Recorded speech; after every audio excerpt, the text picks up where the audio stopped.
नमस्कार, अपने सब देख रहल छी मिथिला 24/7 और आइ जे छै से हम सब एखन ठाढ़ छी। देख सकै छी अपने सब जे पतंजलि के जे छै से स्टोर छियै।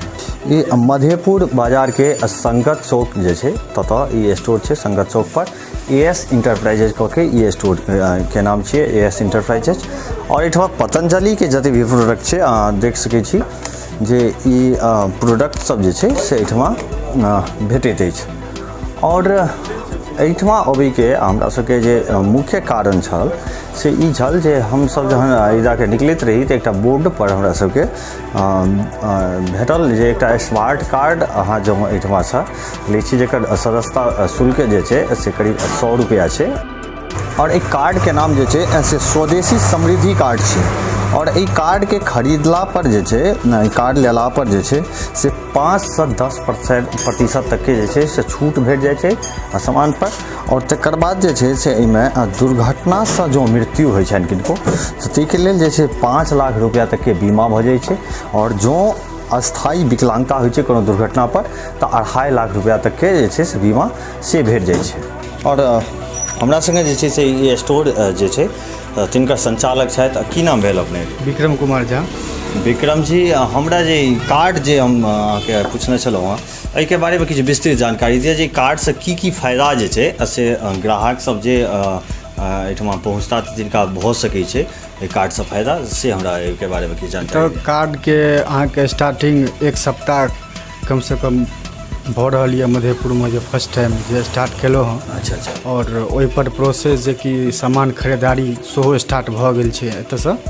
और डेली एगो दूगो एखन कस्टमर ओहिसँ कार्डो बनि रहल छै। अच्छा। और दोसर गप जे छै से अहाँके सामानो खरीदारी कार्ड जे छै से कार्ड के की कॉस्ट छै कार्ड बनबै? कार्ड के कॉस्ट छै अहाँके 100 रुपया तऽ सदस्यता शुल्क छै अहाँके पतंजलि आयुर्वेद लिमिटेड मार्फत 100 रुपया सदस्यता शुल्क छै। अच्छा, एहिमे एकटा चीज हम पूछऽ चाहब जे ई कार्ड बनेला पर हम देखले रही कि जे किछु इंश्योरेंस जे छै सेहो लोकके जे छै से बीमा जे छै से भऽ जाइ छै तऽ की केना बीमा की छै? इंश्योरेंस बीमा ई छियै जेनाकि 5 लाख रुपया के दुर्घटना जे छै से होइ छै और दुर्घटनामे जो मृत्यु भऽ जाइ छै तऽ 5 लाख भऽ जाइ छै तऽ 5 लाख रुपया कंपनी जे छै ओ हुनका जे छै बेयर करतनि। दोसर गप छनि कि जे मने 2.5 लाख रुपया जेना एक्सीडेंट केलाके बाद विकलांग अगर मने हेथिन तऽ हुनका 2.5 लाख रुपया कंपनी अच्छा दै छै तहत मने मिलै छै। तऽ मानि लिअ हम एकटा कार्ड लै छी अहाँसँ और ओहि कार्ड पर जे छै से हम खरीदारी करै छी, ओहि कार्डसँ हम पे करै छी अहाँके, तऽ ओहिमे की हमरा जे छै से बेसी फायदा ओहिसँ की हमरा भेटत से कहू? नहि,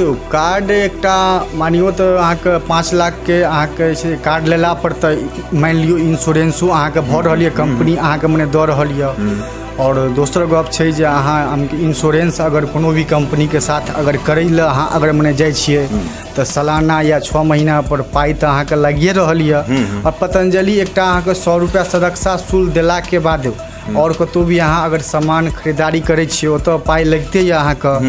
लेकिन ओहि कार्ड बनेला पर अहाँ अगर 100 रुपया के सामान अगर खरीदै छियै तऽ 100 रुपया 500 रुपया के अगर सामान अहाँ मानियौ जे 500 रुपया के सामान अहाँ मने खरीदै लए जाइ छियै तऽ 500 रुपया अहाँ कैशमे अहाँ हुनका अहाँ मने दऽ दै छियै, अहाँके की मिलल? अहाँके किछु नहि, अहाँके डिस्काउंट मिलल। और ओहि कार्ड बनेला पर अहाँके कंपनी 5 to 10% डिस्काउंट दऽ रहल यऽ। अहाँ जतेक कमसँ कम खरीदारी पर 5% के अहाँके बुझियौ एकटा कैशबैक के रूपमे अहाँ रिचार्ज कए कऽ ओहि कार्डसँ अहाँ अगर सामान खरीदबै तऽ 5% के अहाँके कंपनी डिस्काउंट दऽ रहल यऽ। आब एहिसँ किछु टर्म छलै हँ जे 500 रुपयासँ लऽ के 4000 तक के जे छै ताहिमे 5% और ओहिसँ जो ऊपर के खरीदारी केओ करै छथिन चाहे ओहिसँ बेसी अगर ओहिमे बैलेंस रखै छथिन 7000 समथिंगमे। नहीं, बैलेंस रखनाइ एकटा एहन बात नहीं छै। 100 रुपया कम से कम कस्टमर का बैलेंस रखनाइ अहाँके मेंटेनेंस छियै कंपनी के 100 रुपया। और ई नहीं छै जे अहाँके 4000 रुपया अहाँ खाता पर रखबे करू, अहाँ सामान खरीदू 4000 5000 तक के खरीदारी पर 7% के डिस्काउंट छै, 3% डिस्काउंट डिस्ट्रीब्यूटर मार्फत मिलै छै, 7% कंपनी के रिचार्ज पर मिलै छै अहाँके कस्टमर के कार्ड में, और 3% अहाँके सेम डे अहाँ अगर 5000 के परचेज करै छियै तऽ 10% अहाँके छूट मिल जाएत, 7% कार्ड पर और 3% डिस्ट्रीब्यूटर मार्जिन पर। अपने सब देखलहुँ हमरा सब संगे जे छै से एखन विक्रम जी छलाह हँ और ये बतेलनि हैं जे कोना जे छै से कार्ड के यूज कऽ के अहाँ जे घरेलू अहाँ सामान छै से जे अहाँ कतौ बाजार से खरीदै छी तऽ ओहिपर तऽ अहाँके किछु विशेष छूट नहि भेटैए, लेकिन जो पतंजलि के स्टोर से खरीदै छी और ओ कार्ड अहाँ अपना लग रखै छी तऽ अहाँके जे छै से कोनो भी सामान पर जो 4000 रुपया तक के अहाँ सामान के मानि लिअ खरीदारी करै छी तऽ ओहिठमा जे छै से अहाँके 5% तक के छूट भेट जाइए और ओहिसँ ऊपर के जो खरीदारी करै छियै तऽ 7% तऽ निश्चित रूपसँ अहाँके भेट जायत। तऽ ई छल आइ विशेष अहाँ सबके एहि रास्ता दऽ के हमसब निकलैत रही तऽ नजरि पड़ल रहै और ई जानकारी अपने सबके केहन लागल ई जरूर कमेंट बॉक्स में हमरा सबके लिखब। एखन के लेल हमर शंकर झा अपने सब विदा चाहब। नमस्कार।